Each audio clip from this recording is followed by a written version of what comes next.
yo les quería acercar esta nota, es una nota, digamos, que aporta algunas reflexiones y pensamientos que van alrededor de, podría decir, como 3 puntos, digamos, ¿no? Uno es cómo este contexto de pandemia ha expandido la virtualidad en la experiencia cotidiana, ¿no? Y el carácter que ha tenido. En general es una nota de reflexión crítica, digamos, sobre el rol que han tenido estos aspectos en los últimos meses o en el último año, en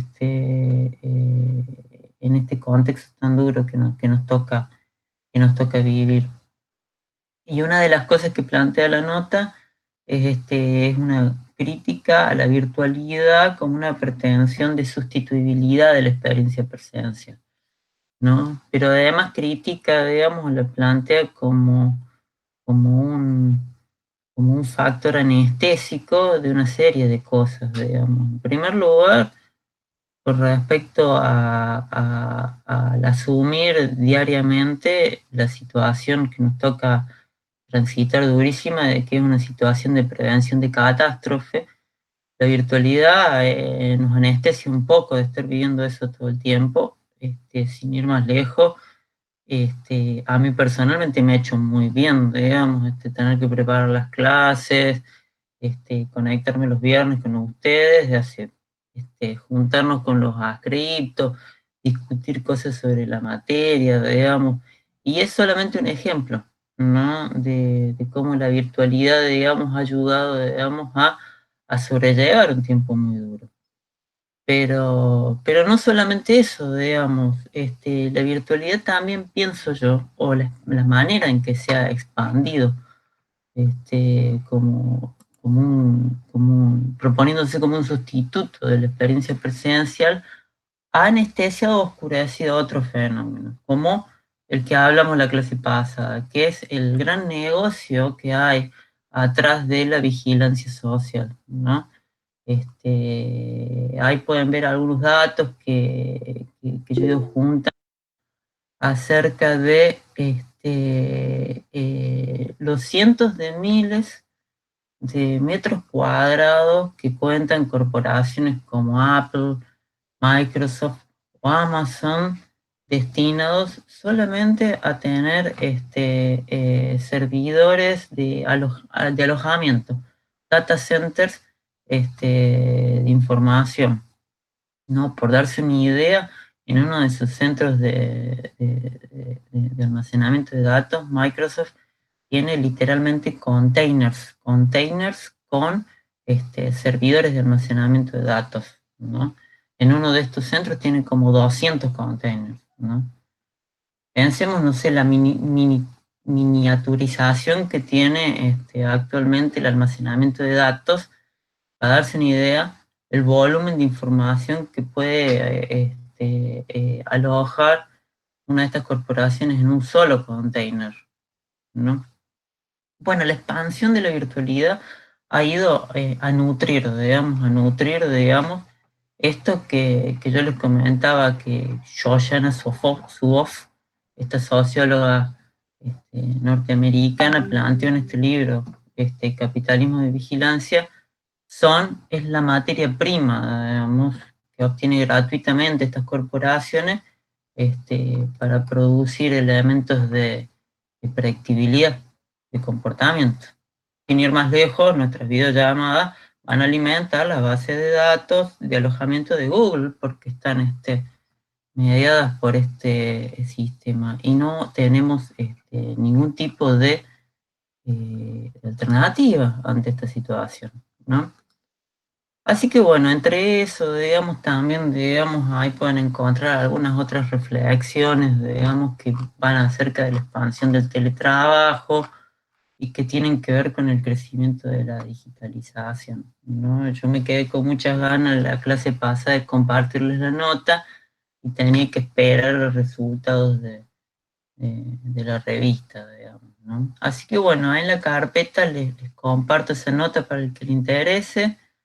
En un par de semanas va a estar publicada, se va a poder circular más ampliamente, digamos, pero bueno, ya tiene una versión para leer el que tenga ganas. ¿no?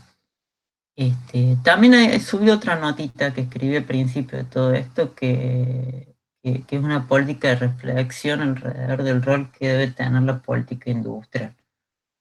Que, que si tienen ganas la charlamos otro día, es una nota más corta, y mucho más concisa, digamos, no son las 3 paginitas, ¿no? Así que bueno, eso a modo introductorio, yo creo que ya debemos habernos sumado todos los que vamos a estar en la clase, ¿no? El otro que quedó picando de la clase pasada, fue algo que me pidieron en concreto, ¿no? Que es contar algunas caracterizaciones de los aumentos en la concentración industrial en la Argentina, ¿no? Tengo, ah,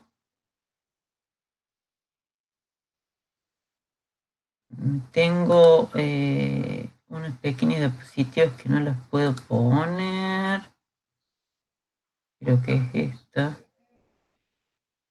Y ya se las voy a compartir para conversar de esto.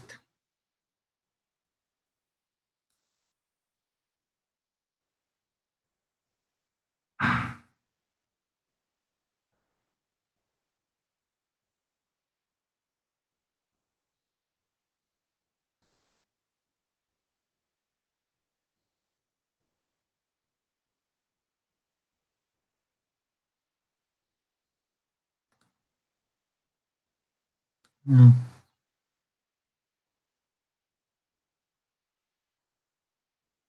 a ver. Bueno, he puesto compartir pantalla completa, digamos, ¿no? Así que ahora no puedo leer los chats. Me dicen si se ve bien la diapositiva. Si alguien puede prender el audio y decirme si Sí, profe. puede ser. Gracias, muchas gracias. No he podido seleccionar la ventana, así que seleccioné ventana, pantalla completa, ¿no? Bueno, una de las cosas que ustedes me pidieron era, bueno, dar alguna explicación, digamos, acerca de por qué iba aumentando la concentración industrial en la Argentina en distintos periodos, en función a lo que señalan en este artículo Culfas y Short, digamos, que nosotros vimos. En concreto este gráfico de acá, ¿no? En el que se veía que desde el año de fines de la década del 50 hasta mediados fines de la década del 90, el índice de concentración industrial global que ellos calculaban pasaba que las 100 empresas más grandes de representar el 18% del valor bruto de la producción de la industria pasó a casi el 46%, ¿no? Bueno, yo tengo dos cosas para ampliarles sobre este. Uno son los argumentos del propio artículo, digamos, ¿no? En lo que uno podría decir 3 periodos que ellos señalan, ¿no? Después puedo hacer alguna apreciación personal, digamos, ¿no? Pero entiendo que primero es mejor ampliarles sobre los argumentos que hacen ellos, digamos, ¿no? El primer salto que ellos señalan, digamos, en aumento en la concentración industrial en la Argentina, en este periodo que ellos trabajan, coincide, digamos, con lo que uno puede decir la segunda etapa del proceso de sustitución de importaciones, lo que es toda la política fondicista en adelante, ¿no? Entonces, digamos, este salto que ellos tenían desde fines de la década del 50 hasta fines de la década del 60 se da con un nuevo perfil sectorial donde la industria se desplaza desde actividades industriales que son típicamente menos concentradas, digamos, como lo que son las alimenticias, la textil, hacia actividades vinculadas a lo que son los complejos metalmecánicos y químicos, petroquímicos. Ustedes sabrán que lo que se consideran las segundas etapas de de los procesos de industrialización por sustitución de importaciones es pasar hacia las industrias pesadas, digamos, y tienden a ser actividades que son más escala intensiva, digamos, ¿no? Una segunda etapa es la caracterizada por las políticas que van más desde la dictadura en adelante, que han sido políticas en general agresivas hacia la industria, ¿no? Es lo que ellos señalan como un segundo salto en la concentración industrial, donde se da una apertura irrestricta, especialmente en mercados donde predominaban las pymes, con, bueno, una destrucción de este entramado de empresas, junto con una política de protección o de transferencia de recursos a un núcleo de conglomerados nacionales y extranjeros particulares, ¿no? Donde se beneficiaron sectores como la celulosa y el papel, cemento, petroquímica y siderúrgica, ¿no? Entonces, un tipo de políticas en las que eh, eh, se, se abre, digamos, a la competencia externa en mercados predominados por pymes, ¿no? Y se otorga una política de transferencia de recursos hacia grupos económicos en algunas actividades concentradas, ¿no? Y el último salto sí es un poco lo que yo les pude contar, digamos, de lo que eh, de mi mayor conocimiento, digamos, y es lo que más tratan ellos en el artículo, ¿no? Que es el proceso de concentración que se dio en la década este, del 90, ¿no? Por un lado, digamos, algunos conglomerados o grandes grupos económicos fueron creciendo, realizando nuevas inversiones, ¿no? O sea, grandes empresas que crecen, digamos, se hacen más grandes, ¿no? Luego el proceso de desregulación y apertura restricta durante los 90 generó, digamos, muchas estrategias defensivas por parte de algunos segmentos de la industria, tienden a dejar de diversificarse, entonces cerrar sus actividades diversificadas y especializarse más, entonces concentrarse, ¿no? Eso junto con la entrada de empresas extranjeras de gran dimensión, ¿no? Esto también sumado al traspaso del capital estatal a grandes empresas extranjeras y conglomerados nacionales, ¿no? En este cuadrito de acá, ustedes pueden ver la composición de los actores del proceso de concentración industrial en los 90, ¿no? Y mientras a principios de esta década el capital estatal representaba casi 9% de esta cúpula, por así decirlo, de las 100 empresas más grandes, ya después del 93 pasa a representar el 0% de la composición, ¿no? Y se ve cómo aumenta, digamos, la participación en esta cúpula, en estas 100 empresas más grandes de la industria, el peso de las empresas transnacionales y de los conglomerados o grupos económicos extranjeros que actúan, ¿no? Entonces ahí hay una transferencia de Estado, digamos, hacia empresas que ya son grandes, digamos, ¿no? Y también que este conjunto de políticas, digamos, consolidó un nuevo perfil sectorial que ha estado predominado por actividades donde, bueno, una parte considerable de la producción solía ser controlada por un número reducido de empresas, algunos segmentos de industria alimenticias, por así decir, no por ejemplo, digamos, Arcor fue uno de los grandes beneficiarios de en la etapa anterior, digamos, de la dictadura con el proceso de estatización de deuda, por dar algún ejemplo, digamos. Pero otros sectores como el de industria automotriz fue de hecho el único sector que durante la década del 90 tuvo un régimen de promoción industrial, que fue muy exitoso. Quizá en algún momento cuando veamos Guimaraes podamos comentarlo un poco, seguramente en los prácticos también lo verán, ¿no? Y también un nuevo perfil de la industria, predominado por lo que antes son considerados commodities industriales, ¿no? En particular, acero, derivados y productos y sustancias químicas, ¿no? Y este es un sector predominado, controlado por números reducidos de empresas y son un poco los que son considerados, digamos, algunos de los sectores beneficiarios, digamos, de las políticas de esta época, ¿no? Yo también por ahí tiendo a verlo más allá de las contingencias históricas, ¿no? Por eso acá pongo en esta diapositiva, es como una lectura propia, ¿no?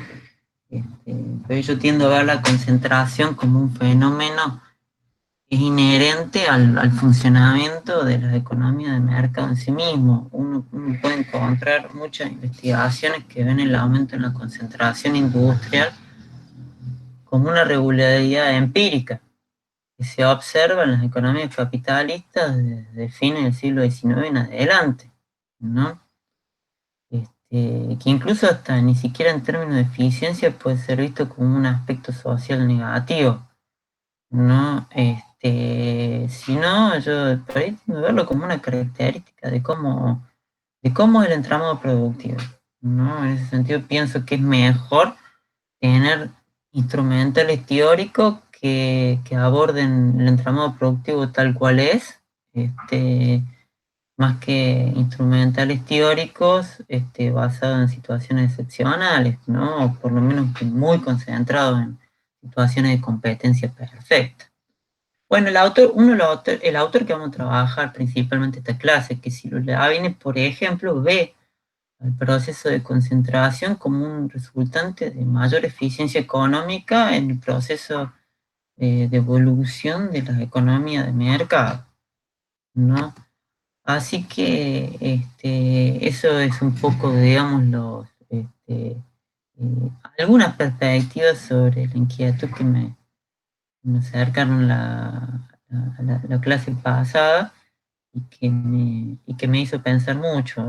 Yo no sé si alguna de estas consideraciones les enriquecen o no, o si tienen comentarios para hacer. Yo, por supuesto, pueden encender sus micrófonos y conversar cuando gusten.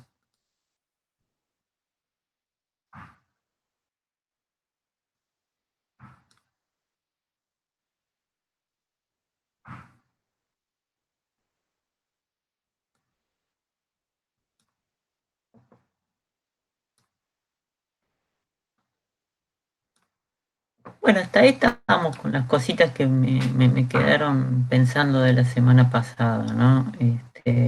O pendientes, digamos, de la clase pasada. No, ahora vamos un poco más directamente a lo que es el tema de la clase, ¿no? Eh, no, no están viendo solamente la diapositiva, ¿no? Ahora voy a poner las diapositivas de la clase.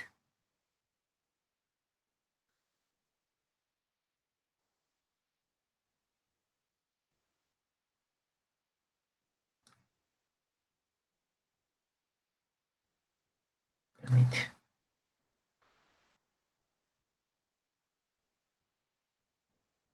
Bueno,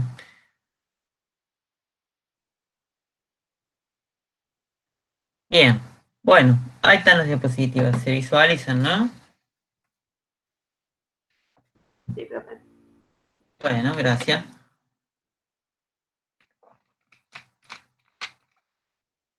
Bueno, lo que tenemos para ver hoy ya va a ir cerrando, digamos, la unidad 2. La semana que viene vamos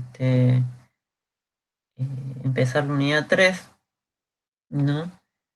Este, y es un modelo de precio límite, digamos, vamos a charlar sobre las teorías del precio límite en general, digamos, pero vamos a ver en concreto uno o dos, en realidad son dos, digamos. Lo que pasa es que el modelo de Modigliani es una versión del modelo de Silos-Lavini, ¿no? Ya habíamos dicho en la clase pasada que a partir de el reconocimiento de las barreras a la entrada, que es una de las características de dimensiones que los teóricos del paradigma estructura de conducta resultado trabajan de la estructura de los mercados, a partir de reconocer su existencia, estos autores han desarrollado distintas modelizaciones sobre las formas o las maneras en que las condiciones de entrada pueden afectarse a través de política de precio, ¿no? Política de precio que ejercen, por supuesto, las empresas existentes en el mercado, ¿no? Los modelos se denominan teoría del precio límite, ¿no? ¿Qué es el precio límite? El precio límite es el precio máximo que se puede fijar e impide la entrada de nuevos competidores, ¿no? Bueno, vinculados a esta literatura han surgido distintos modelos, los mencionamos en la clase pasada, ¿no? Los modelos de Bain, que son modelos que muestran que el precio límite suele estar entre un nivel intermedio entre el de competencia y el que uno podría pensar de monopolio, ¿no? Eh, el modelo de Silos-Lavini, que es el que vamos a ver centralmente esta clase, que presenta un abordaje post-keynesiano de la fijación del precio límite a partir de barreras que impone la escala y las indivisibilidades técnicas. Y el modelo de Modigliani es una generalización del modelo de Silos-Lavini. Espero que tengamos tiempo y lo presentaremos, digamos, a fin de la clase, digamos, ¿no? Yo supongo que sí, si no quedará para ver, porque es bastante sencillo, digamos, ¿no? Pero yo supongo que podremos presentarlo, digamos, ¿no? Pero bueno, el modelo de Silos-Lavini lo presentamos porque realmente ha sido una de las formulaciones más importantes del modelo de precio límite, ¿no? Esto es, bueno, ha habido, digamos, adaptaciones posteriores abstractas sobre esto, digamos, ¿no?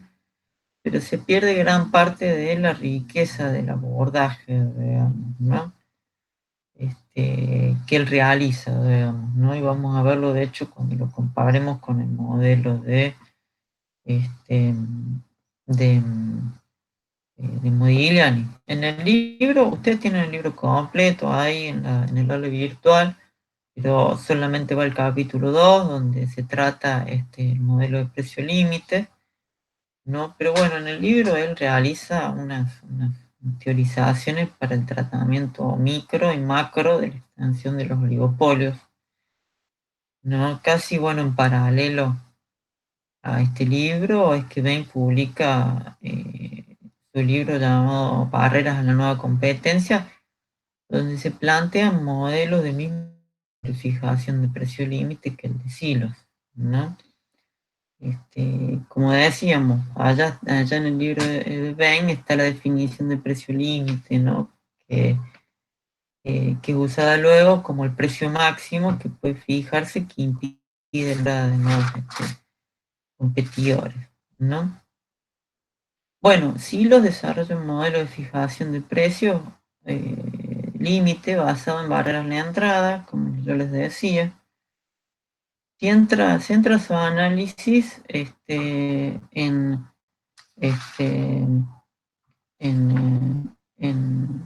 el caso de oligopolio homogéneo, ¿no? Con una tecnología caracterizada por discontinuidades técnicas y por economías de escala, ¿no? Bueno, Como les decía, este modelo, vamos a ir directo al modelo, veamos otras, y en otras oportunidades en la clase hablábamos un poco más de Silos, digamos, y su vida y su obra, ¿no? Pero vamos a tratar de ir yendo un poco más directo al modelo, ¿no? En esta oportunidad, ¿no? Bueno, en este modelo, como le decía, él propone, digamos, una explicación de la fijación de precios, ¿no? Este, bajo condiciones oligopólicas y ver qué cambios hay en las estructuras de la industria, ¿no? Él plantea, partiendo del concepto de barreras a la entrada, que resulta necesario especificar cuáles son,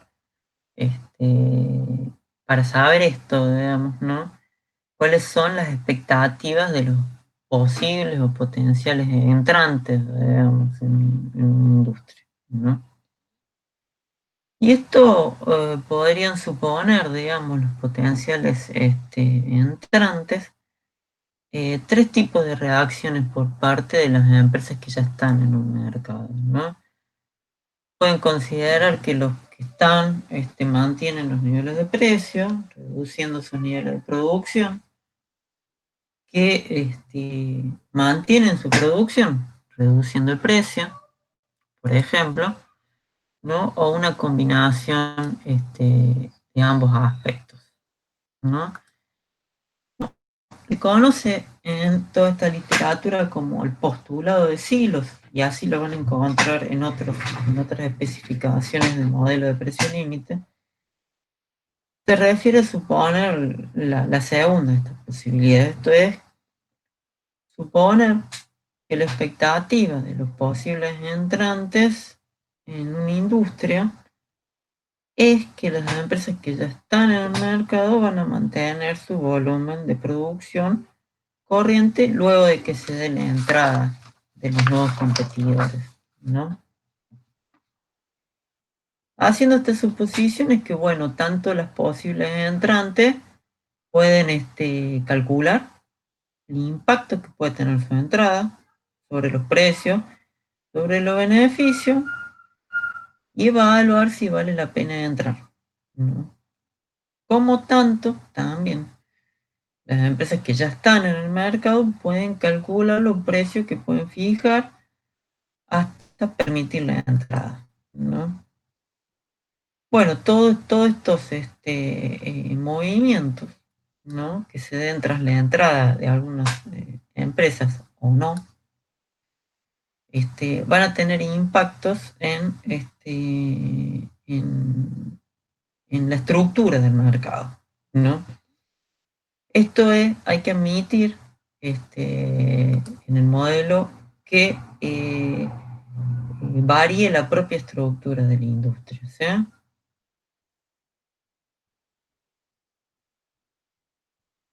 Bueno, él parte de como una tipología de oligopolios. Dice, por un lado están los oligopolios concentrados, ¿no? Donde hay una alta concentración, los productos son homogéneos, hay barreras externas de economía de escala, barreras externas a la entrada. Hay oligopolio de tipo diferenciado, donde se tiene una concentración un poco menor, ¿no? Existen productos diferentes, lo que se considera como barreras a la entrada internas, digamos, y al mismo tiempo hay barreras externas que tienen que ver con costos fijos de esfuerzos de venta, por ejemplo. Los oligopolios mixtos son una combinación de estos dos aspectos, de estos dos tipos de oligopolios, donde hay tanto economía de escala como barreras por diferenciación de productos, ¿no?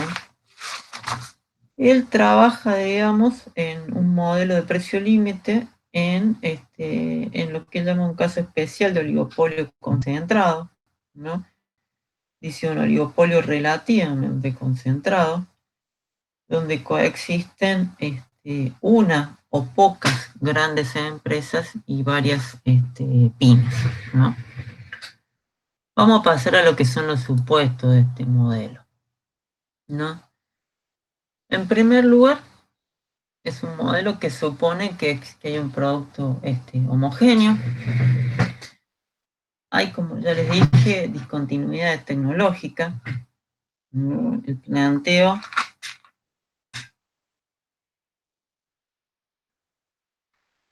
del autor, ¿no?, es que la sustituibilidad continua de factores no refleja la realidad técnica, digamos, de la producción y hace inválida o inválida, digamos, el uso de isocuantas, ¿no? Dice que las empresas tienen una capacidad diferencial de adoptar técnicas de producción según cuál sea su tamaño, cuál sea la escala, ¿sí? Y que bueno, solamente las grandes pueden usar ciertas tecnologías o ciertos métodos, y las pequeñas pasan a ser medianas y grandes solamente a través de saltos discontinuos, ¿no? Esto es, digamos, no hay una posibilidad de pasar continuamente a volúmenes de producción, sino se puede pasar en función de las distintas capacidades que tengan las plantas, ¿no? Entonces él dice, la hipótesis más realista, digamos, con respecto a esto, es que la existencia, que existan una limitada y discontinua variedad de coeficientes técnicos, ¿no? Eso es que aborda, digamos, el supuesto de discontinuidad tecnológica. Luego,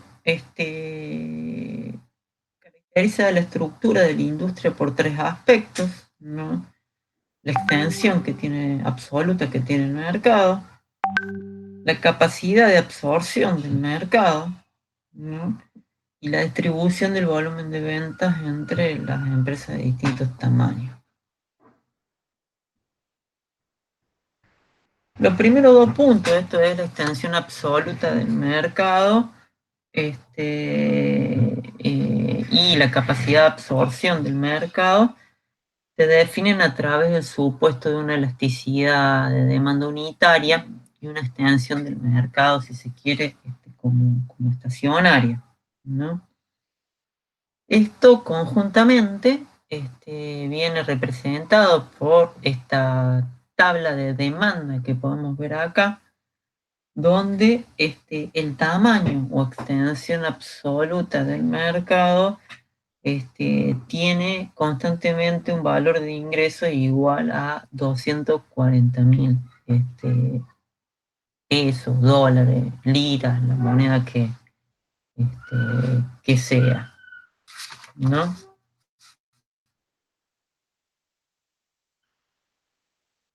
Luego, por discontinuidades técnicas, se asocia a cada grupo de empresas, estas son las grandes, las medianas y las pequeñas o las chicas, a una sola tecnología, ¿no?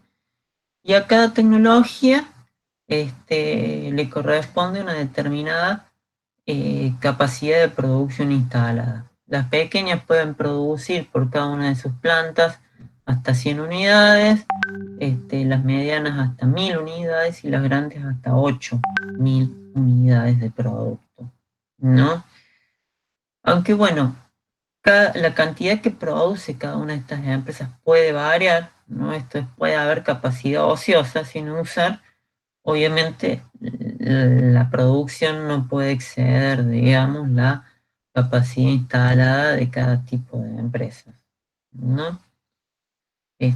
Acá podemos ver un poco la especificación de la estructura de esta industria, donde hay una empresa grande, ¿no?, dos empresas medianas y 20 empresas pequeñas, ¿no? En conjunto pueden producir en esta industria 12.000 unidades de producto que funcionan a capacidad máxima, ¿no?, de producción.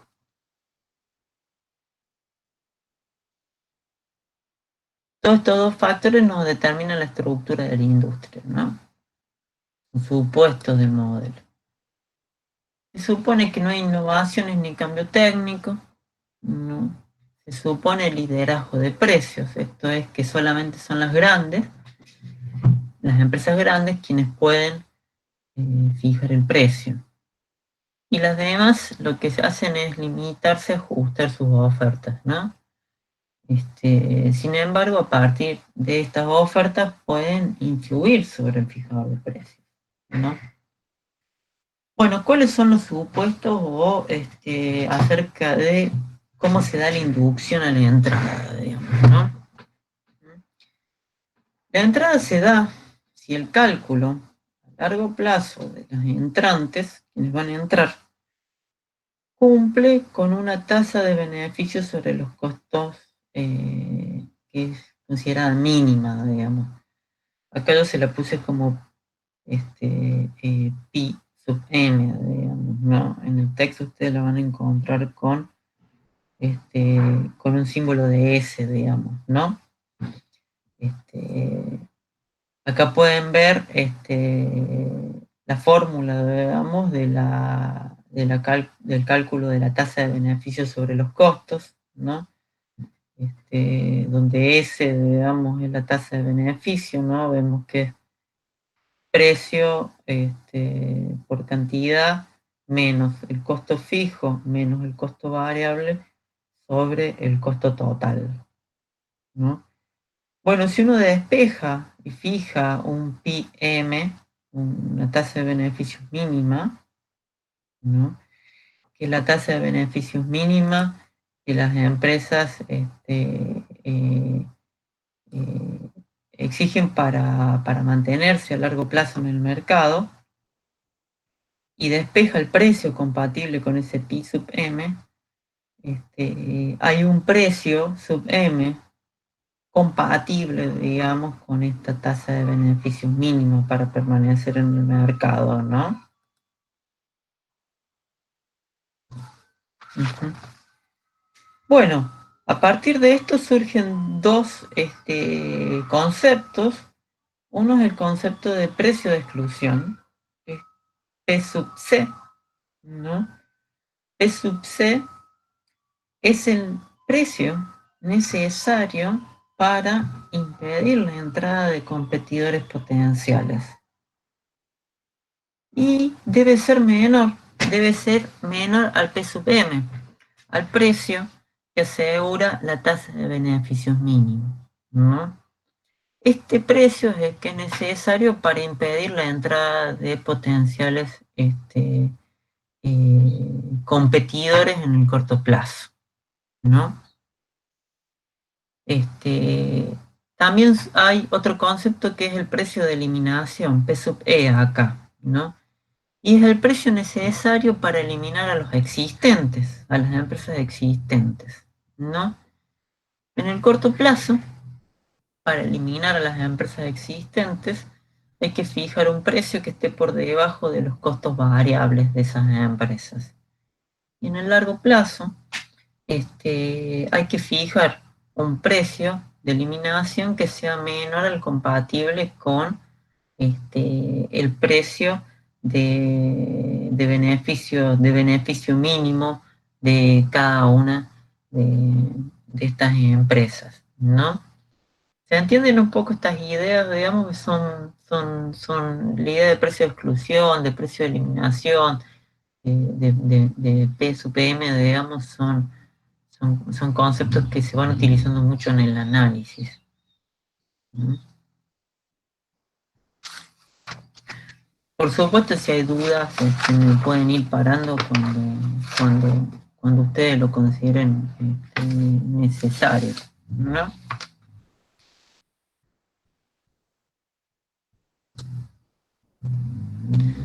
Bueno, con estos supuestos y estos conceptos se tratan de ver bajo qué condiciones les conviene a los líderes de precio aceptar o no la coexistencia con otras empresas, ¿no? y en qué condiciones les conviene realizar una guerra de precios que elimine a otras, digamos, ¿no? Bueno, para resolver el problema de la determinación del precio a largo plazo, se parte de una determinada estructura de la industria y un precio determinado, ¿no? Y se pregunta si a ese precio la estructura está en equilibrio, ¿no? Si puede estar constante. Y si no puede estar constante, ¿no? Si hay incentivos a la inducción a la entrada, digamos, se buscan por tanto, digamos, los precios de equilibrio, lo cual es un mecanismo usual. De hecho, digamos, es la forma a través de la cual Walras en su modelo original de equilibrio general planteaba que se llegaba a la situación de equilibrio general, digamos, ¿no? Entonces el mecanismo de llegada al equilibrio es una búsqueda de precios por tanteo, digamos. ¿No? Vamos a ver un poco cómo este mecanismo. Vamos probando hasta que se llega a la situación estable, digamos, ¿no? Y bueno, ¿qué entendemos por equilibrio? Digamos, acá equilibrio es una situación que no estimula ni la entrada ni la salida de empresas, ¿no? Esto es en equilibrio la estructura del mercado estable, ¿no? Vean que entonces la estructura del mercado es algo que vamos a ver y cambia, digamos, ¿no? Que no suele ser común en el típico análisis marshalliano, donde las estructuras están fijadas y no cambian en el análisis, ¿no? Siempre, ¿no? Bueno, se va a partir de un precio de 20, ¿no? Y los costos, ingresos y beneficios son un poco los que están representados, son los que están representados en esta tabla. Ustedes van a ver en el libro del capítulo de Silos una tabla bastante grande, ¿no? Acá podemos ver que los costos unitarios, ¿no? Los costos variables directos, son menores para las empresas más grandes, claro, porque pueden producir a escalas mayores, ¿no? Ahí se refleja, ¿no? En estas diferencias de costos, especialmente en estos costos variables unitarios menores, las diferencias tecnológicas, ¿no? Vemos que el costo variable unitario para la empresa pequeña es 17,5, el de el de las medianas de 16 y el de las grandes de 14, ¿no?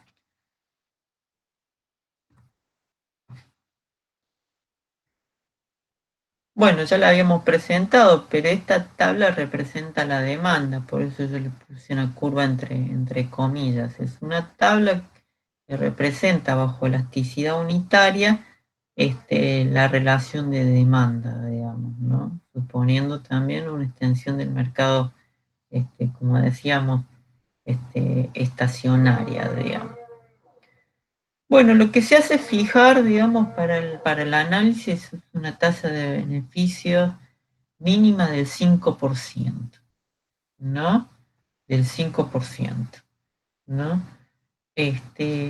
Fijada esta tasa de beneficios mínima del 5% y establecidos los costos unitarios de los tres tipos de empresa, es que nos quedan determinados cuáles son los precios compatibles con esta tasa de beneficios mínima, los PSUPM, para cada uno de los tipos de empresas, ¿no?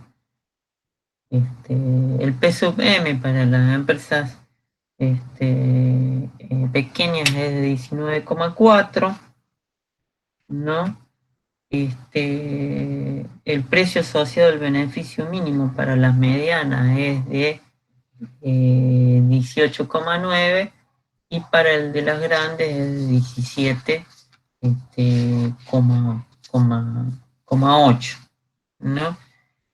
Esto es, para entrar una empresa de cualquiera de estos tres tamaños, el precio debe estar por encima de esos niveles. Para que entre una empresa en el largo plazo pequeña, el precio debe ser mayor a 19,4 para asegurarle por lo menos un beneficio del 5%. Para que entre una empresa mediana, el precio tiene que ser mayor a 18,9, ¿no?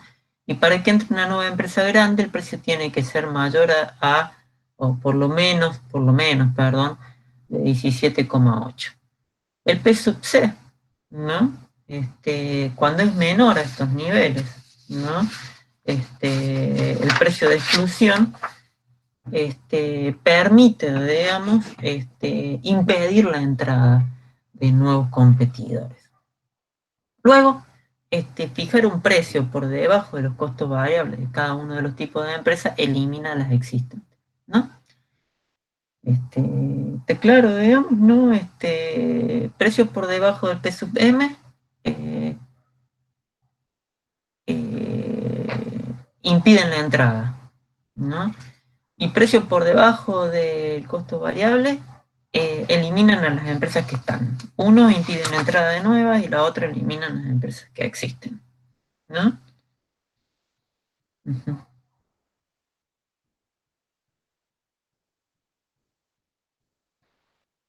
Hay que notar, digamos, que las entrantes pueden ser de cualquiera de los tres tipos. O sea, las entrantes pueden entrar en cualquiera de los tres tipos de tecnologías, ¿no? Y las que existen pueden expandirse replicando la escala que tienen, ¿no? Bueno, a continuación lo que se hace en el análisis es simular distintas estrategias y políticas y evaluar la evolución de la estructura de la industria, ¿no? Entonces parte de un precio igual a 20, ¿no? Y se plantea o se pregunta si la estructura inicial que teníamos, ¿no? Se trata o no de una situación de equilibrio a largo plazo. En otras palabras, ¿hay incentivo a la entrada de empresas de algún tipo, de algún tamaño en esta situación? ¿No? Y para esto hay que analizar caso por caso, la grande, la media y la pequeña. ¿Sí? Lo primero que nos preguntamos, ¿no? Es si hay incentivos, digamos, para que entre una empresa grande, ¿no? Bueno, esta diapositiva tenía animaciones y el no aparecía después de que hacemos el análisis. Ustedes tienen un spoiler ahí del resultado del análisis, pero vamos a contarlo. Viendo la tabla de demanda, ¿no? Teníamos una producción de 12.000 en el mercado, en la industria. Si entrase una empresa grande, la producción pasaría a 20.000, ¿no? Y el precio, según la curva de demanda o la tabla de demanda, bajaría hasta 12. Y 12 es un precio que está por debajo del costo variable de las empresas grandes. Entonces una empresa grande no tiene incentivos para entrar a un precio de 20. ¿Qué pasa con las medianas? ¿No? Si entrase una mediana, recordemos que teníamos un volumen de producción de 12.000, las medianas producen 1.000, no tienen una capacidad instalada de producir 1.000. El precio bajaría hasta 18,5. 18,5. Si vemos, yo no sé si se me ve el cursor, creo que sí, esta fila de acá, ¿no? 18,5 está por debajo del precio compatible con la tasa de beneficio mínimo de las medianas, que es 18,9. Entonces no hay incentivos a que entre una empresa mediana en esta industria. ¿Qué pasa, digamos, si entra una pequeña? El volumen de producción pasa de 12.000 a 12.100. el precio baja hasta 19,8. Vamos a ver si es mayor que el precio compatible con la tasa de beneficio mínima de las empresas pequeñas. Es mayor a 19,4. Entonces hay incentivo para que entre una pequeña, ¿no? ¿Qué pasa si entran dos pequeñas? Entran dos pequeñas, el precio baja hasta 19,7, ¿no? El volumen de producción a 12.200, ¿no? Sigue siendo mayor a el precio compatible con la tasa de beneficios mínimo de las empresas pequeñas, ¿no? Acá podemos verlo, ¿no? Seguimos este mecanismo, ¿no? Hasta tres empresas, si entran tres empresas, el volumen de producción lleva el precio hasta 19,5.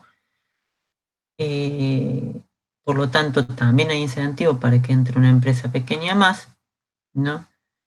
Pero no hay incentivos para que entre una cuarta, ¿no? Si entrasen cuatro empresas pequeñas, el precio bajaría a 19,4, digamos, ¿no? Y ya se torna, digamos, igual, digamos, al beneficio mínimo, digamos. Hay algunos decimales extras, digamos, en las tablas, digamos, que hacen, digamos, de que no sea conveniente para una cuarta empresa entrar, ¿no? Como conclusión, ¿no? La estructura inicial de mercado que teníamos, ¿no? A un precio de 20 no era una situación de equilibrio, porque todavía había incentivos para la entrada, ¿no? Lo que tenemos ahora es una nueva estructura del mercado con un nivel de precios de 19,5, y sí es una situación de equilibrio porque no hay nuevos incentivos a la entrada o a la salida, digamos. Y este equilibrio se corresponde con una estructura de la industria nueva, que está compuesta por una empresa grande, dos empresas medianas y 23 empresas chicas o pequeñas, digamos, ¿no? Bueno, este es un primer ejemplo del ejercicio que hacen las distintas simulaciones silos en su modelo.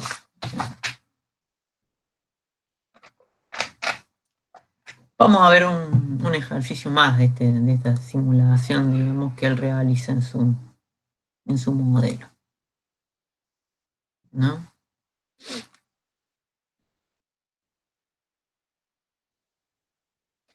Y bueno, vamos a analizar cambios en la estructura de mercado, cómo cambia esta estructura de mercado a la que llegamos, digamos, ¿no? Ante cambios en las estrategias de fijación de precios de la líder, nos vamos a centrar especialmente en eso. Y en el capítulo también pueden ver efectos sobre el cambio en la extensión del mercado, digamos, ¿no?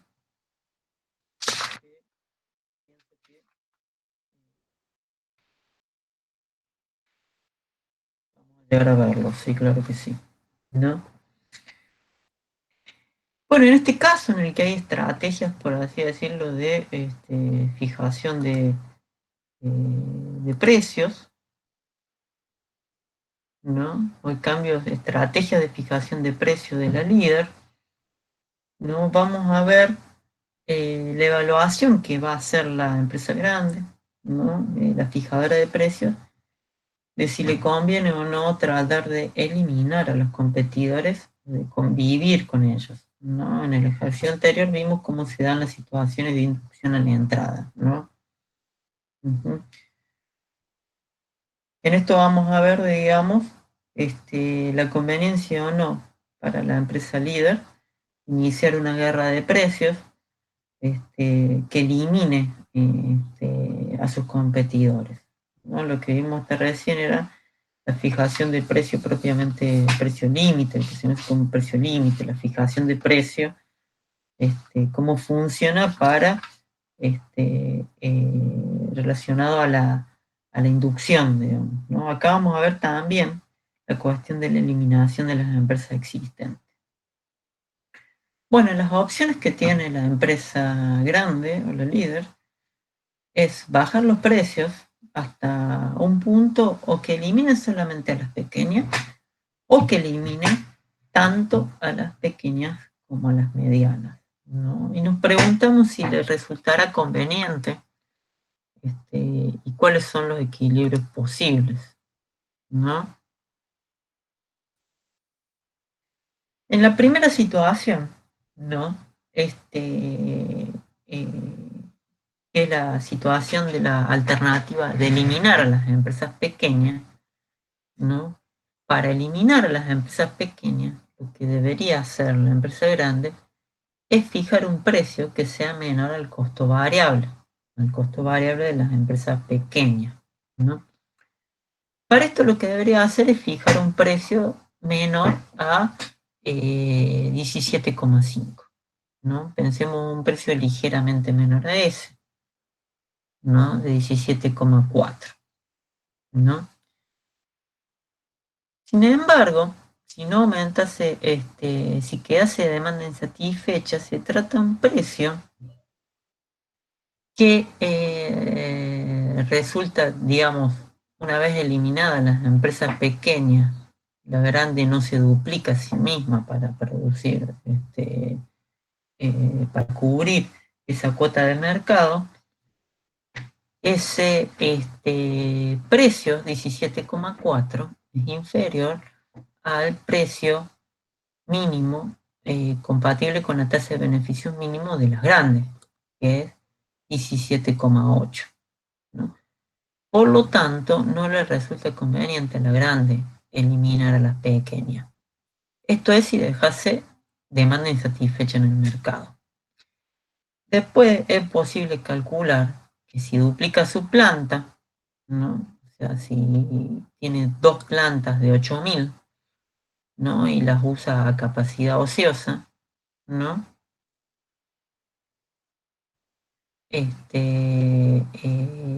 Puede calcularse que obtiene pérdidas, digamos, yo tengo hecho los cálculos. Puede verse también de que si utiliza las dos plantas a plena capacidad, el precio acaba bajando hasta 13,3, digamos, ¿no? Si tiene dos plantas la empresa grande, produce 16.000, más el volumen de producción de 2.000 de las medianas, eh, el volumen de producción del mercado pasa a 18.000. Si volviésemos a la diapositiva de la tabla de demanda, ¿no? Puede verse que al volumen de 18.000 el nivel de precio baja a 13,3. 13,3 está por debajo incluso del costo variable de las empresas grandes, por lo cual no les resulta conveniente a la empresa grande eliminar a las empresas pequeñas, ¿no? Después analiza Silos en su modelo si le conviene a la empresa líder eliminar tanto a las empresas pequeñas como medianas, ¿no? Para eso basta con fijarse, digamos, en cómo eliminar a las empresas medianas, ¿no?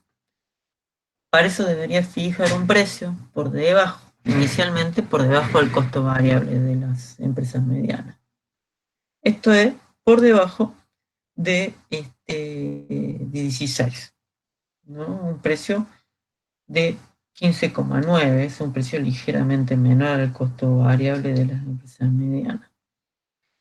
Y luego, al mismo tiempo, está claro, digamos, que este precio de eliminación también elimina a las pequeñas, ¿no? Y luego debería fijar un precio, ¿no?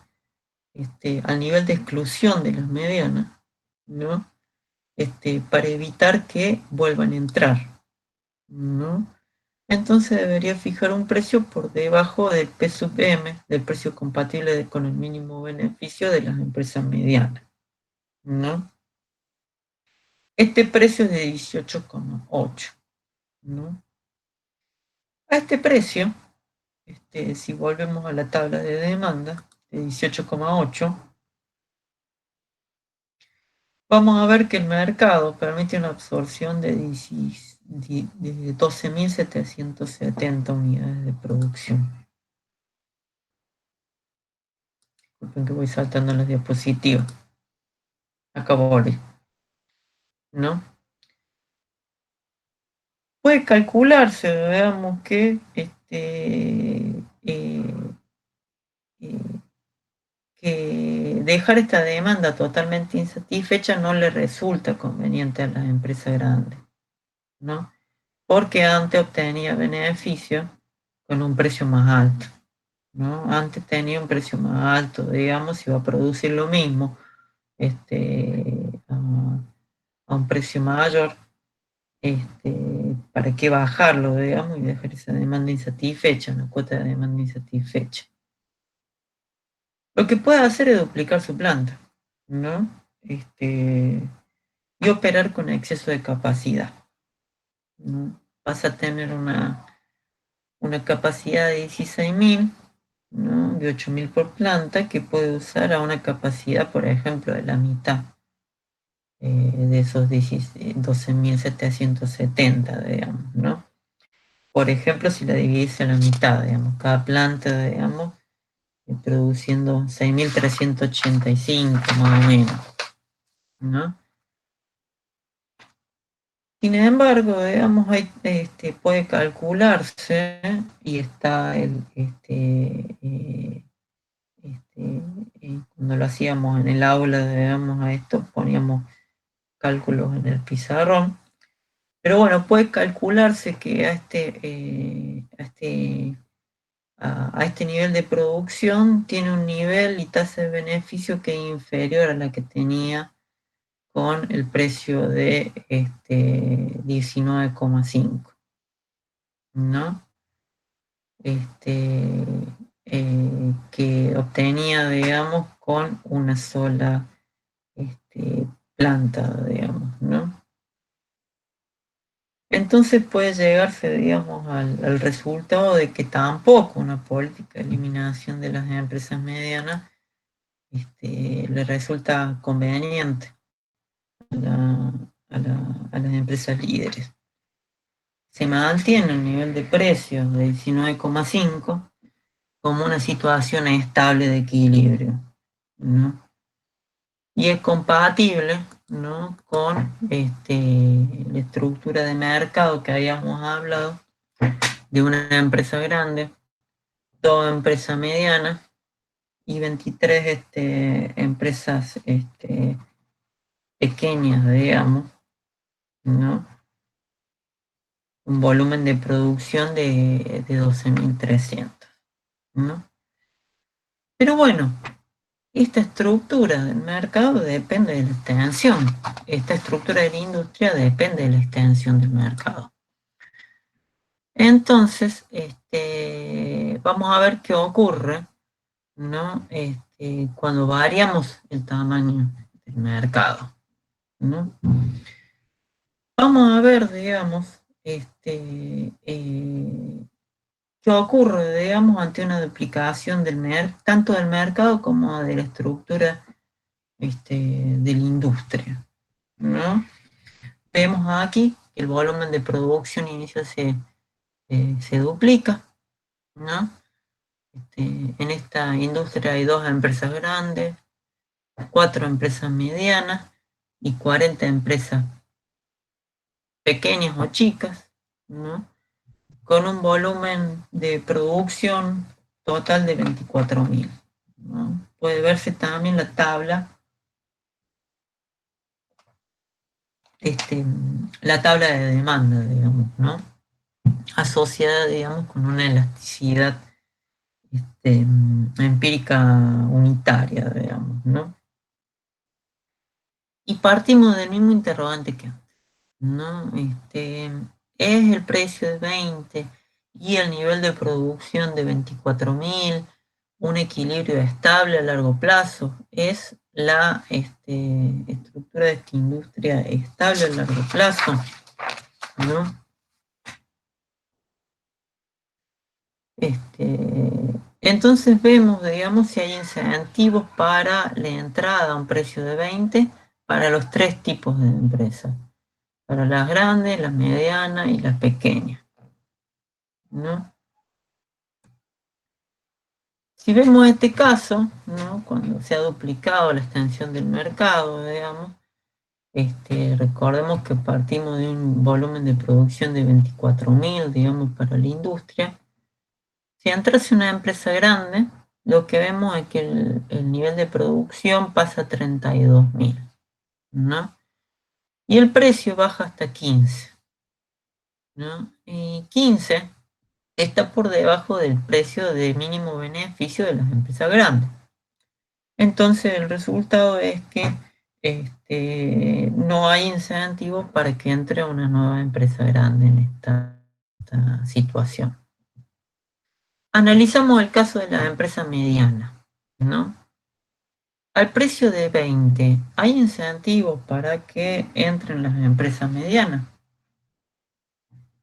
Si entras en una empresa mediana, la producción pasa de 24.000 a 25.000. Recordemos que las empresas medianas producían 1.000 por planta.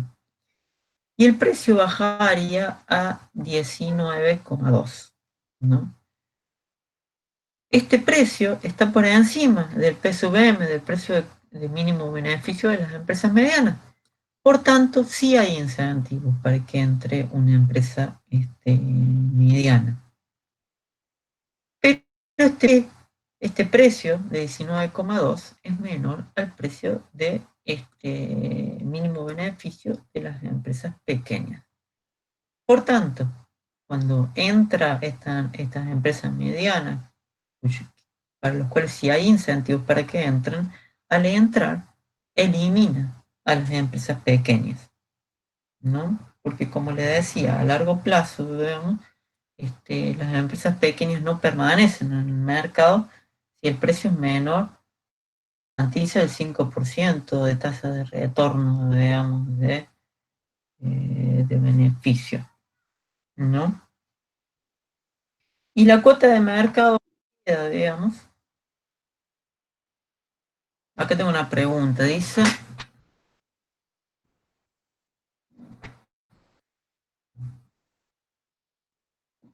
no, no hay que tener en cuenta que sean necesariamente las grandes las primeras en entrar, ¿no?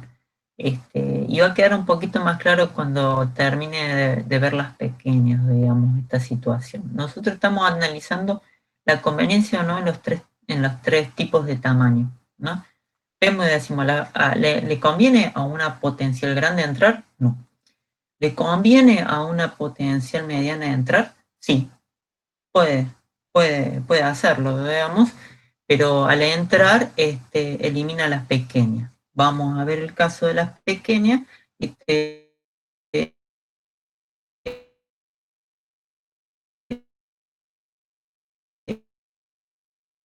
y después, ¿no? Después de verlo, ¿no? Bueno, llegamos a una nueva estructura de equilibrio, ¿no? Analizar las medianas, ¿no? Este, en la cual hay dos empresas grandes y 9 empresas medianas.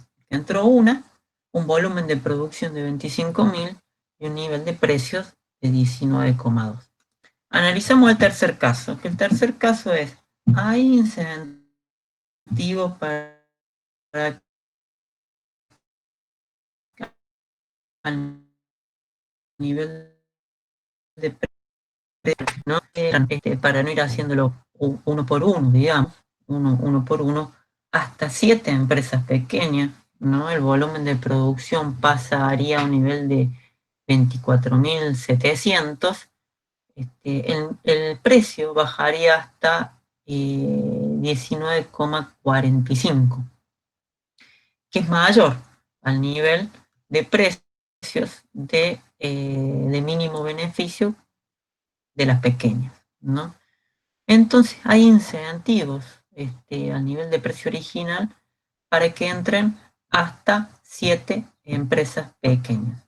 y lo analizáramos con 8, digamos, veríamos que el nivel de precio va por debajo del P sub M, digamos, ¿no?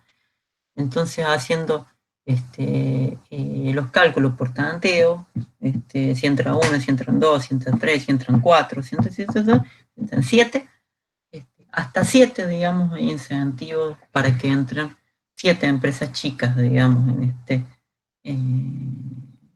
mercado, ¿no? Profe, Sí, te escucho. una consulta. ¿Este proceso, digamos, es secuencial? Porque si primero lo hicieran las empresas medianas, o sea, eliminaría las empresas pequeñas, entonces ya no quedaría para que las empresas pequeñas entren, digamos, si ya fueron eliminadas por las medianas. Muy bien, llegaste al resultado de la historia, digamos, ¿no? Tal cual, digamos, ¿no? Es así, uno de los resultados, digamos, es que eh, hay dos, acá está, me pasar. Es que hay dos soluciones o equilibrio posible partiendo de la misma situación inicial, ¿no? ¿A cuál de las dos situaciones llegamos? Depende, digamos, de quién tome la iniciativa primero. Entonces, lo que vos estabas diciendo, María Belén, es totalmente cierto, ¿no? Si se hubiera dado la primera solución,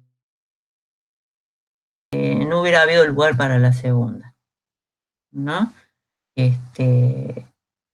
Entonces, eso salteó, digamos, nos adelantó un poco a las conclusiones, ¿no?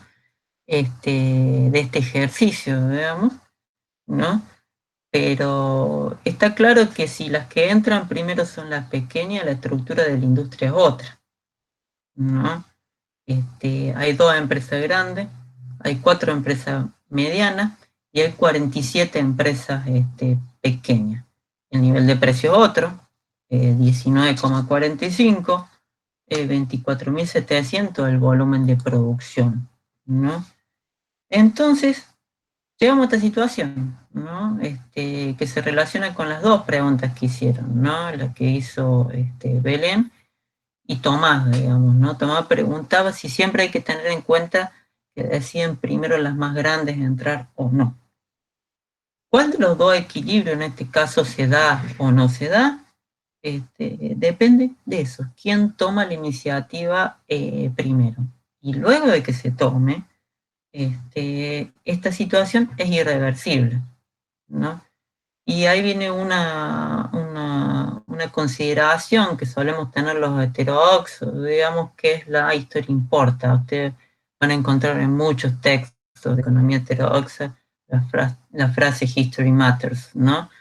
Que es la situación que se da es irreversible, digamos. Si se daba la solución 1, la solución 2 después no podía existir, digamos, ¿no? Y una de las cosas que dice Silo, digamos, en el propio texto, es que la indeterminación, digamos, que uno podría decir que no es una indeterminación, es una plurideterminación, no es una indeterminación del modelo, sino que es en el caso una indeterminación de la realidad. Una vez que se alcanza una de las situaciones, el resto de situaciones se descarta, porque la instalación de una planta es algo irreversible, ¿no? Y la solución a la cual se llega en este modelo es determinado por la historia precedente, ¿no? Entonces, un tipo de modelo o ejercicio analítico que brinda algunos elementos para pensar en los que las contingencias históricas e empíricas, digamos, tienen cierto lugar para ser consideradas, ¿no? Dentro del ejercicio analítico, ¿no? Profe, Sí. una pregunta. La solución 2, ¿los beneficios de cada empresa son lo mismo que la situación inicial? ¿Cómo? La- los grandes, los medianos y los pequeños tienen el mismo beneficio que el inicio. No, no. Los beneficios de los 3 tipos de empresas cambian, ¿no? porque cambia el nivel de precios. Como el nivel de precio es distinto, cambia los beneficios de los tres tipos de empresas, ¿no? Podemos calcularlo para los tres tipos, como los tres tipos tienen niveles de costo unitario distintos, tienen tasas de beneficio distintos. Lo que sí podemos asegurar que de todas las existentes, hasta ese beneficio sobre los costos son mayores al 5%, porque esas empresas en un equilibrio estable existen, ¿no? Si no, no existirían en un equilibrio estable a largo plazo, ¿no? Uno podría preguntarse si como resultado de esto, por ejemplo, a las grandes se les disminuyen los beneficios y reaccionan a través de una guerra de precios, ¿no? Entiendo que es un ejercicio, digamos, analítico posterior, digamos, y es interesante para verlo, digamos, para verlo abordado en el capítulo, digamos, ¿no? Tiene hecho un análisis ahí también con política de precios, digamos, ¿no?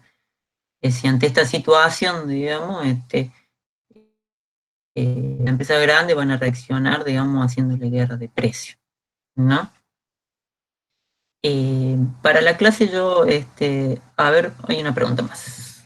Para la clase solamente antes de leer la pregunta, está omitido, digamos, esta situación, digamos, de reacción con política de precios para no llenar este, de, de matices la clase, digamos, puede verse bien y veanlo, digamos, en el capítulo, digamos, esta situación, porque quiero ir a que queden fijadas las conclusiones del modelo, ¿no? A ver, vamos a ver la pregunta, dice, ¿pueden haber más soluciones si se toman en cuenta que no entran, por ejemplo, las 7 pequeñas de golpe, sino que entran de a una, ¿no? La pregunta sería, si entra, por ejemplo, una pequeña y entre medio analiza alguna mediana entrar, ¿esa es la pregunta, Tomás? Claro, sí, sí. Yo entiendo que situaciones intermedias, digamos, podrían haber, ¿no? Yo quizá haría el análisis, digamos, ¿no? Que no he hecho el ejercicio algebraico, digamos, ¿no? Y no está hecho en el capítulo del libro, ¿no? Pero yo entiendo que se puede hacer, digamos, ¿no? Entonces sería interesante hacerlo y ver qué ocurre, digamos, ¿no? Eh, Me parece que está construido de tal manera en la que no pueda haber una combinación, digamos, ¿no? Porque si entra primero una pequeña, a ver, bueno, hay que calcular en la tabla, digamos, a dónde baja el nivel de precios, ¿no? Hay que hacerlo, digamos, el cálculo para ver. Habría que ver, digamos, si entra primero una pequeña y el volumen de producción pasa a 24.100, seguramente hay incentivos para que entre. Lo que habría que ver es si después hay incentivos para que entre una mediana a 25.100, ¿no? Y ese es el precio que deberíamos calcular acá, ¿no? Para hacer todo el análisis, ¿no?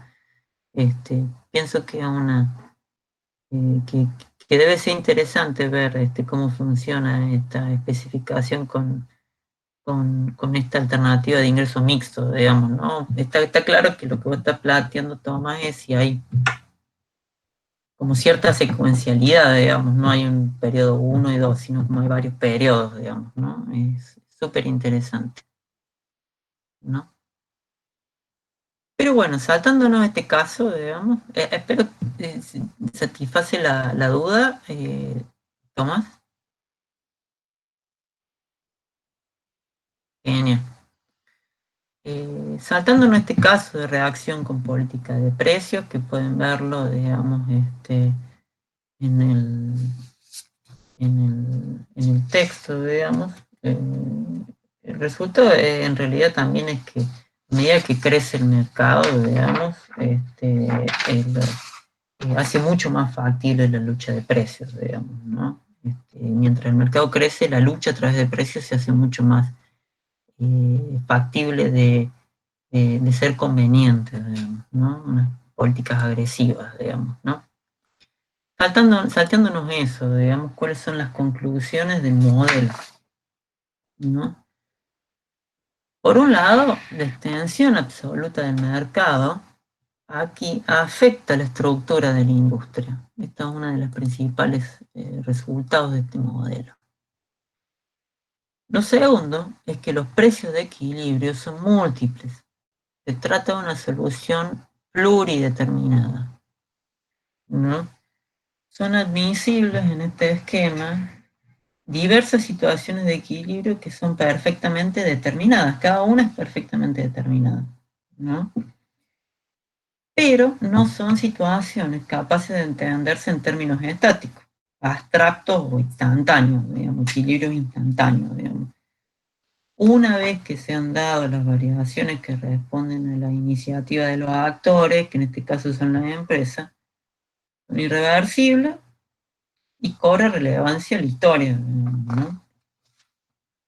Luego puede dirimirse que los elementos que afectan y determinan, en este caso, el oligopolio concentrado con producto homogéneo, la determinación del precio, son 4 variables, ¿no? La extensión absoluta del mercado, lo hemos visto. Cambia el tamaño del mercado y va a cambiar la determinación del precio. Las diferentes tecnologías, si nosotros variásemos, digamos, las escalas mínimas de cada uno de los 3 tipos de empresas que consideramos, cambiaría la determinación del precio. El precio también depende de la elasticidad de demanda. Se adopta una elasticidad de demanda unitaria, digamos. Si eso cambiase en el modelo, el precio también cambiaría. Y por último, depende de los precios de los factores, que acá están representados por los costos, digamos, ¿no? Si variásemos los costos, digamos, de los factores, también cambiaría la determinación del precio, digamos, ¿no? Uh-huh.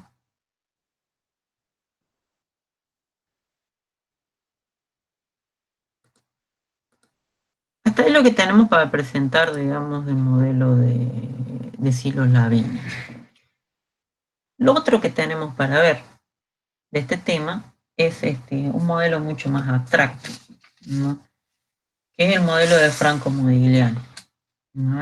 Lo pueden ver de la formulación que hace una parte del capítulo de Coussoianis, digamos, que está citado en la bibliografía, ¿no?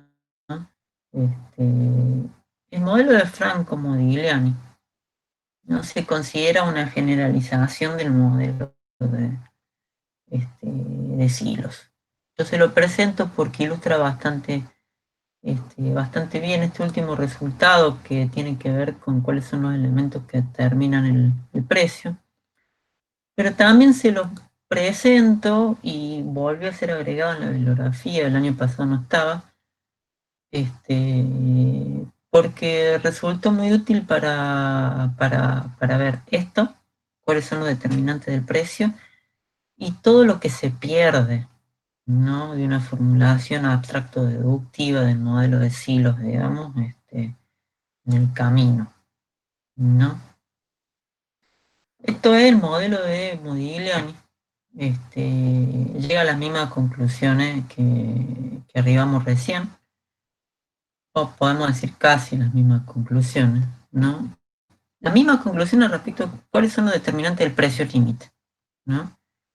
Pero con un instrumental diferente, ¿no? El modelo de Modigliani, vamos a ver, no queda determinado ni el número de empresas que constituyen la industria, o sea, una variable que era unos resultados de los más salientes, digamos, del modelo de Silos, que era cómo cambia la estructura de la industria.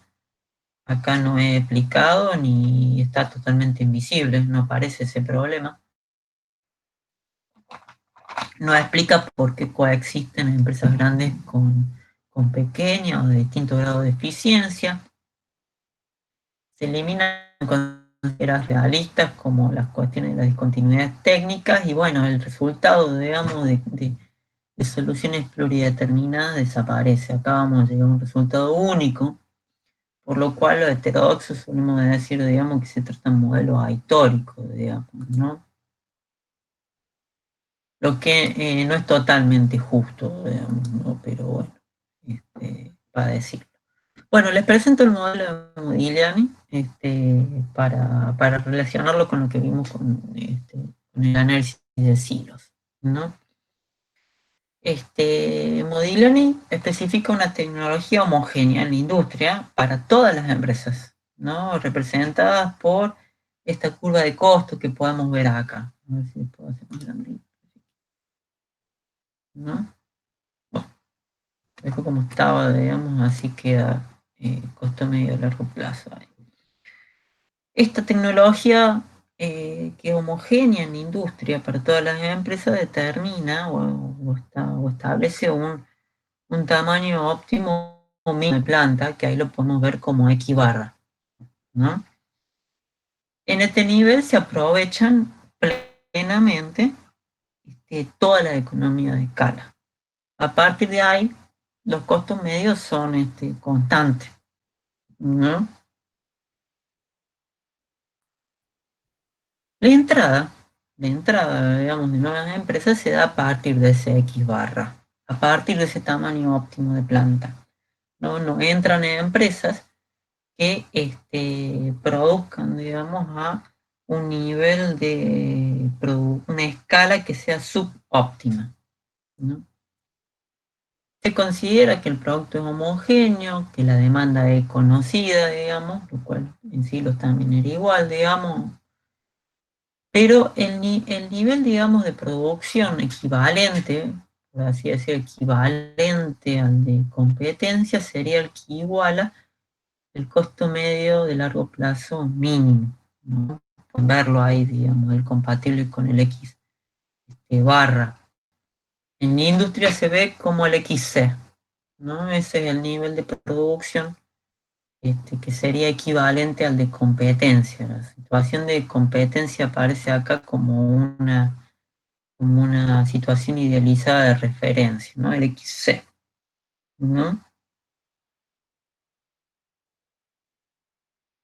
El precio, digamos, en este modelo es fijado también por la empresa más grande y además es fijado en un nivel que impide la entrada, ¿no? Es fijado en el nivel de precio límite. El modelo de Franco Modigliani supone que las empresas siguen expectativas según el postulado de silos, ¿no? Como pone acá,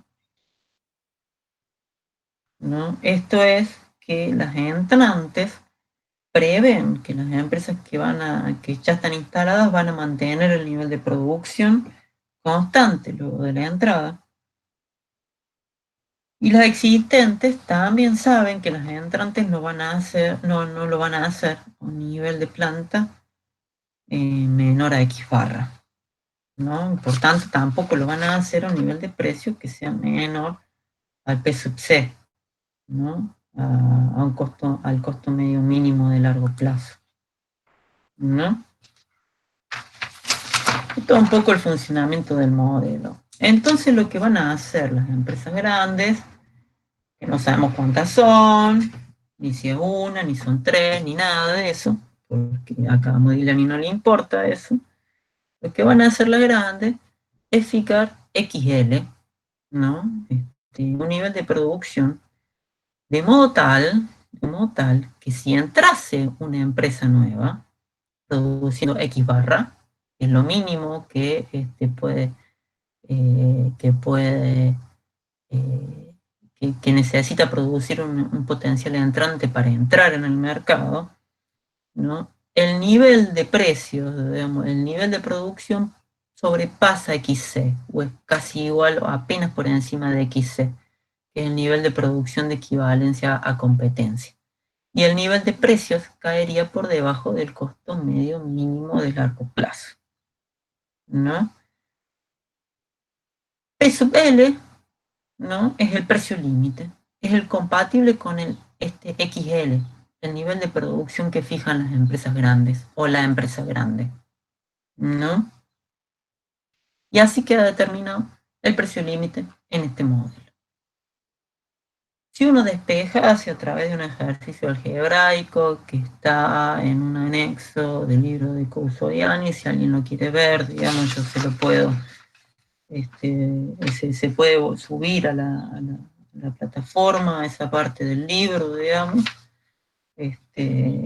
puesto que no tengo pizarrón para hacer las cuentas, digamos, pero uno puede despejar, digamos, de la determinación del precio, el precio límite, con respecto a estas 4 variables que uno ve acá, ¿no? El precio límite puede establecerlo como dependiente del precio competitivo, ¿no? Del nivel de escala mínima eficiente, la X barra, del nivel de producción equivalente a competencia y la elasticidad, ¿no? Y estas son realmente las mismas conclusiones a las que llegaba Silos Lavini respecto de cuáles son los determinantes del precio límite, ¿no? XC viene a reflejar el tamaño absoluto del mercado. La elasticidad precio de la demanda es la misma variable que nosotros vimos, es determinante del precio límite en el caso de Silos, ¿no? La escala óptima de planta, digamos, y los precios de factores, digamos, a través del costo medio, mínimo de largo plazo se manifiesta en el PC, el precio equivalente a competencia, ¿no? Entonces acá tenemos las 4 variables determinantes del precio límite en el modelo de Modigliani, ¿no? Que son equivalentes a lo que era en la formulación de Silos, los elementos que determinaban el precio que disuade de la entrada en el largo plazo, que es la definición que nosotros tenemos de precio límite, ¿no?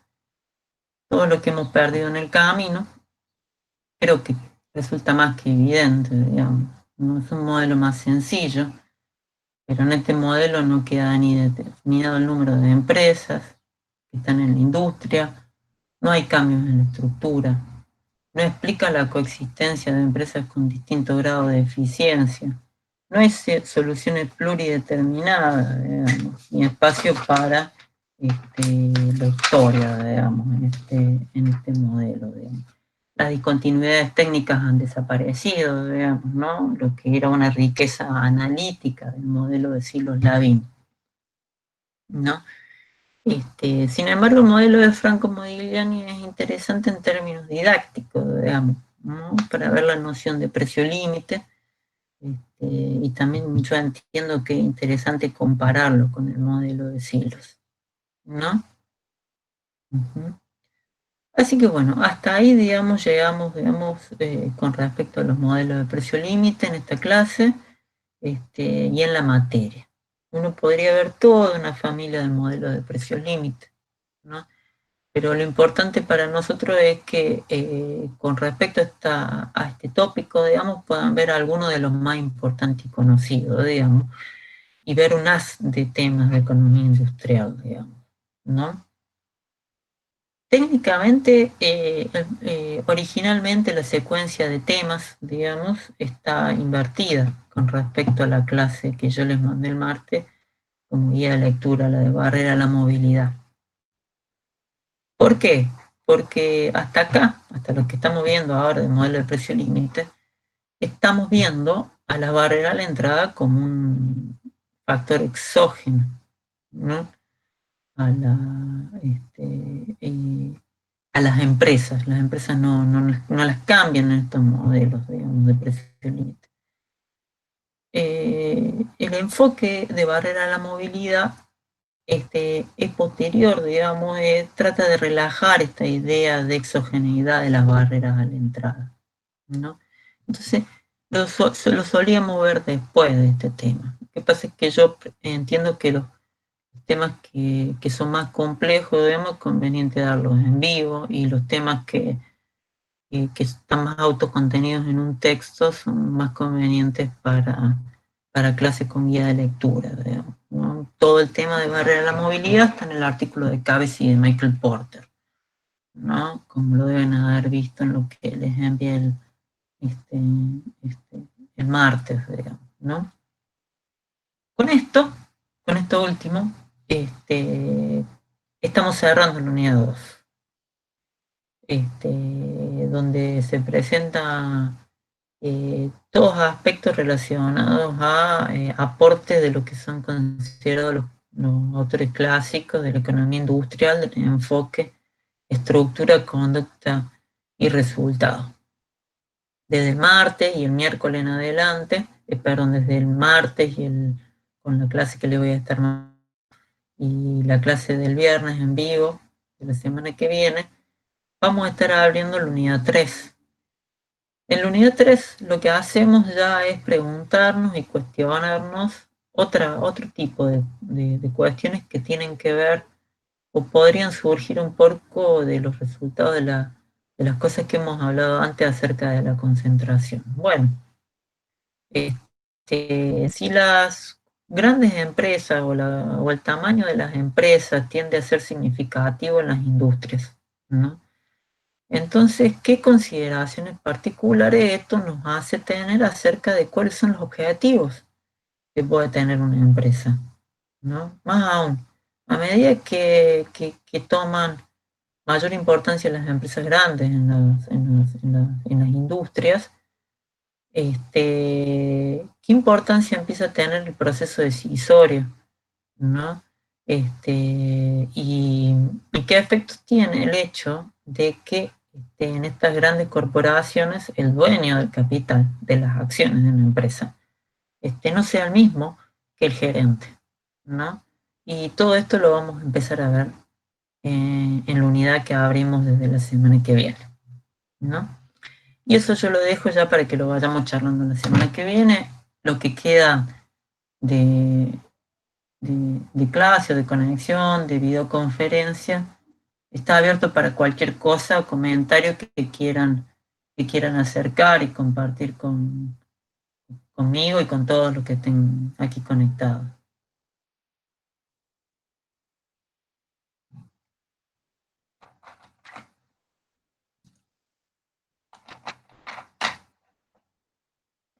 Bueno, si no hay cosas para conversar, digamos, a mí no me queda más que saludarlos, desearles buen fin de semana y que estamos atentos a cualquier duda que tengan, comentario que quieran hacer por cualquier vía, ¿no? Y mandarles un saludo grande a todos, ¿no? Yo me quedo conectado unos minutitos más. Muchas gracias, profe, nos vemos. De nada.